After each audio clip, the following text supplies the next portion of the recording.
इस वीडियो में ना सिर्फ आपको ये बताने जा रहे हैं कि आपको इन साल का रिव्यू कैसे करना है और साल का रिव्यू क्यों करना चाहिए, बल्कि हम आपको ये भी बताने जा रहे हैं कि नेक्स्ट ईयर की प्लानिंग कैसे करनी है और टारगेट सेट कैसे करने हैं ताकि आप उनको अचीव कर सकें। आपके इन्वेस्टमेंट्स टारगेट्स क्या हैं या क्या होने चाहिए, उनको अचीव कैसे करना है, ये भी हम आपसे शेयर करेंगे। सो इस वीडियो को एंड तक ज़रूर देखें।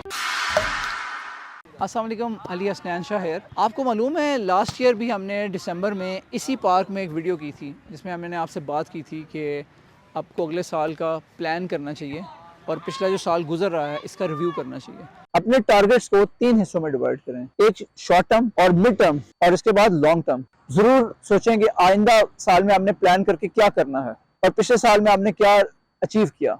सो अगेन दिसंबर है, ये पार्क है और हम हैं।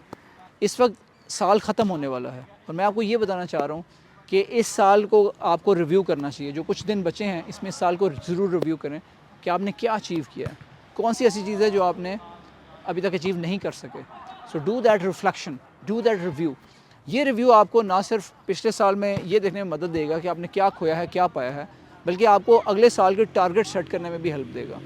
अगले साल के टारगेट्स एंड गोल सेट करना बहुत इंपॉर्टेंट है। अगर आपने इन्वेस्टमेंट्स करनी है जो हम तख्लीक में आपको हेल्प करते हैं, आपको आइडिया होना चाहिए कि नेक्स्ट ईयर में कौन सी अच्छी इन्वेस्टमेंट साबित होगी। सबसे पहली बात है कि जो पिछले साल का रिव्यू है, अगर मैं आपको अपनी एग्जांपल दूं तो हमने मुल्की हालात ख़राब होने के बावजूद we have been able to complete a major milestone. जो हमारी जो बिल्डिंग लेजेंड 46 थी फैसल हिल्स में, उसका जो ग्रे स्ट्रक्चर है we have been able to complete that. हमने उसको कंप्लीट कर लिया है, उस पर फिनिशिंग इन प्रोग्रेस है। इंशाल्लाह 2024 का टारगेट है कि हमने इसको कंप्लीट करना है। इसके अलावा तख्लीक चैनल जिसके ऊपर हम आपसे अपडेट शेयर करते हैं रियल इस्टेट से रिलेटेड, अपने प्रोजेक्ट से रिलेटेड, और इसके अलावा जो इसके ऊपर टैक्सेस हैं उसका आप लोगों पर क्या इम्पैक्ट है, हम इसके ऊपर बात कर रहे होते हैं। सो इस चैनल के ऊपर हमने we hit almost 6000 subscribers now and it's steadily growing. हमारा वॉच टाइम भी इंक्रीज़ हो रहा है because we are making content जो आप लोगों को पसंद आ रहा है। So that's good thing. अब मैं आपको एग्जांपल दूंगा कि आपको भी ऐसा ही करना चाहिए ताकि आप अपने पूरे साल को रिव्यू करें, ताकि आप यू कैन प्लान कि आपने क्या अचीव किया है, पिछली जो इन्वेस्टमेंट्स की थी उनका क्या नतीजा निकला है, आने वाले साल में इन्वेस्टमेंट्स कैसे करनी है। अब हम चलते हैं अगले साल की प्लानिंग के ऊपर। आपको मैं सबसे पहले तो रिकमेंड करूँगा कि थिंक इन पोर्टफोलियो टर्म्स, कि आपको पोर्टफोलियो बनाना चाहिए। अपने अंडे सारे के सारे एक ही टोकरी में ना डाल दें, बल्कि प्लान करें, एक पोर्टफोलियो क्रिएट करें। कुछ रियल इस्टेट में इन्वेस्ट करें। आजकल रियल इस्टेट में लोग कहेंगे ये इस वक्त बहुत नीचे गई हुई है, जो क्योंकि सारा साल पॉलिटिकल इंस्टेबिलिटी रही है मुल्क में, तो इसका रियल इस्टेट पे भी असर पड़ा है। मेरी इंट्यूशन ये कहती है कि आने वाला वक्त रियल इस्टेट के लिए अच्छा होगा। 2024 में जब इलेक्शंस हो जाएंगे उसके बाद रियल इस्टेट पाकिस्तान की दोबारा उठेगी। सो इस पर बड़ा अच्छा टाइम है, अगर आप इन्वेस्ट करना चाहते हैं तो that's a good time to enter. इसके अलावा जो स्टॉक्स हैं उस मार्केट ने बड़ा अच्छा परफॉर्म किया, पाकिस्तानी स्टॉक्स ने, आप इसके अंदर एंट्री ले सकते हैं। अभी स्टॉक इंडेक्स ने अपने सारे रिकॉर्ड तोड़ दिए हैं। नॉट ओनली द इंडेक्स बल्कि कंपनीज़ ने भी अच्छा परफॉर्म किया है। सो स्टॉक्स में आप इन्वेस्ट कर सकते हैं। इसके अलावा ना सिर्फ पाकिस्तानी स्टॉक्स में बल्कि अगर आपके पास एक्सेस है तो आप यूएस स्टॉक्स में भी इन्वेस्ट कर सकते हैं। जो कंपनियां टेक कंपनीज़ हैं फॉर एग्जांपल, जिसमें माइक्रोसॉफ्ट शामिल है, टेस्ला शामिल है, एप्पल है, अमेज़ॉन है, आप इनमें इन्वेस्ट करें, आपको एक अच्छा रिटर्न मिलेगा। 2024 कहा यह जा रहा है कि इन कंपनीज़ के लिए बड़ा अच्छा साबित होगा। अगर आप किसी तरीके से इनमें इन्वेस्ट कर सकें that will be a good thing as well.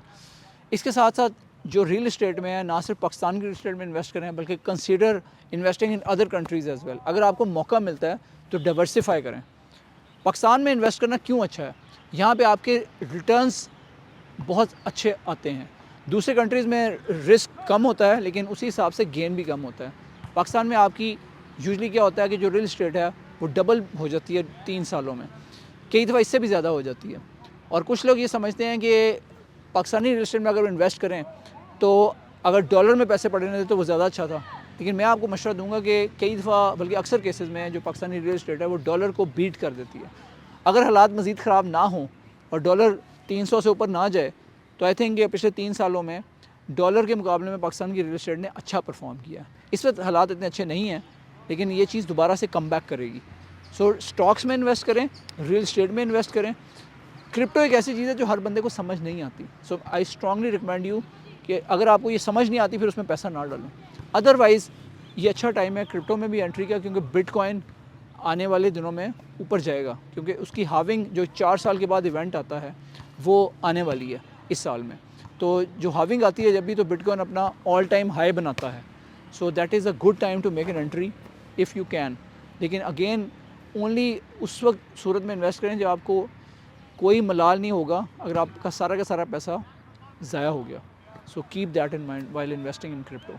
तो ये वो चीज़ें हैं जो मैं आपसे शेयर करना चाह रहा हूँ कि 2024 में ज़रूर टारगेट सेट करें, अपने आप को टारगेट्स दें और वेल डिफाइंड टारगेट्स होने चाहिए। साल का जो बड़ा टारगेट है उसको क्वार्टरली टारगेट्स में डिवाइड करें। 3 महीनों में आप क्या अचीव करेंगे, हर 3 महीने के आखिर में उसका क्वार्टरली रिव्यू करें कि क्या आपने जो अचीव करना था वो अचीव किया है या नहीं। This is how you are going to track your goals and targets and eventually achieve your goals at the end of the years. So I wish you all the best. आपको बहुत बहुत मुबारक हो आने वाले साल की। आने वाला साल अल्लाह करे हम सब के लिए और दुनिया के लोगों के लिए अच्छा साबित हो। 2023 में बहुत ज़्यादा टर्बुलेंस थी, बहुत ज़्यादा मुश्किलात पेश आई हैं, स्पेशली फ़लस्तीन के लोगों को। अल्लाह ताला उनके लिए आसानियाँ पैदा करे और हम सब के लिए ये साल अच्छा साबित। Thank you very much.